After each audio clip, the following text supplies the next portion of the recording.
Hello everyone, here is a new video. I'm gonna show you my 3 favorite builds with the strikers. I'm gonna start with Bastion. Bastion is the easiest build here because it's not really hard to use. You have a lot of survivability. You can froze the behemoth. You don't need to sink any perk or sell or something like this. You need to go. You only need to try to farm a lot of shields. If you farm a lot of shields, you can get more crit chance. The crit chance is very important in this case because you have cunning, you have galvanize, and galvanize gives you a lot of crit chance. You have here invigorated. Why I'm using invigorated in this build? Well, the reason is very easy. You have here impulse, and for trying to max as possible the impulse, I'm using invigorated. In other part, you can get shields with invigorated. How you can get shields with invigorated is because you have conservation. Conservation gives you more shields when you lose move speed, so that's why you can get shields and you can max your impulse perk, so it's very important.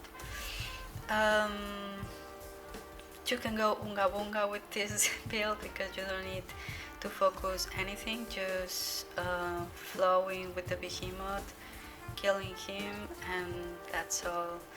It's very easy to stagger the behemoths because they are going more slower, and I think this is the last reason and explanation. I don't want to explain a lot because I want to do this very fast. Alright, the next build is with Revenant. This is the second. This is more harder, a lot. It's more harder because you don't have any shield. Instead that you lose HP, if you can see, because we don't using the Skarn lantern, and here we are using pulse. And pulse, it's very important to know. We need to sync the pulse with the Titan Crash. Okay, it's very important. If you see the video, always I'm trying to sync my pulse with Titan Crash for does the max damage as possible. The Revenant probably is the best build for Reforge in this case because you can get a lot of damage with the orbs, and yes, if for this you can get a lot of damage with this. In other place, in other part, you need to go more carefully because you can't healing you with the Omnicell, and you are using in this case a Strike Lantern, and yeah, the Strike Lantern gives you more attack speed and move speed, and it's important for the impulse. That's why I'm using this lantern. Well, I think there is the most important things.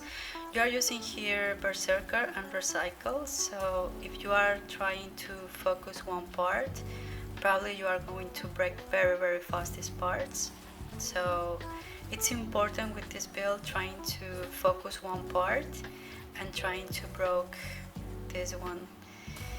And yeah, I think that's all. Yes, that's all. Alright, so here is the last build, and yes, the last build and my favorite one on all of them is with Discipline, using fire. And probably you say, oh my god, Veronica, you crazy, how you can use fire like this?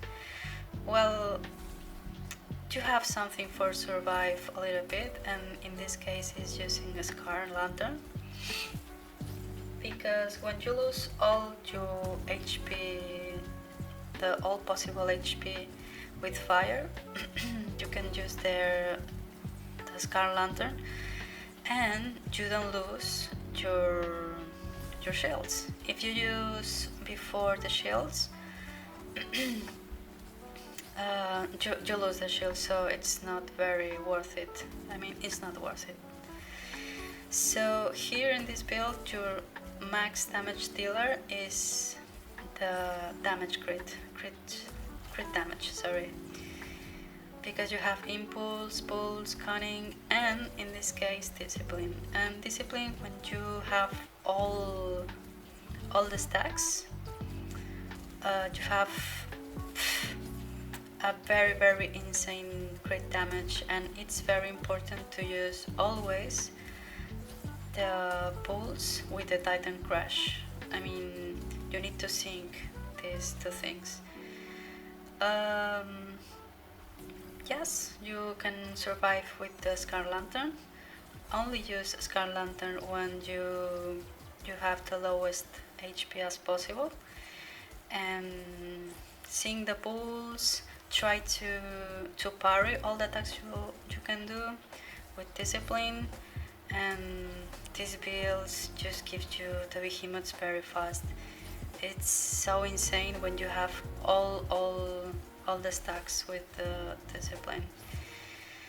Well, that was my favorite weapons.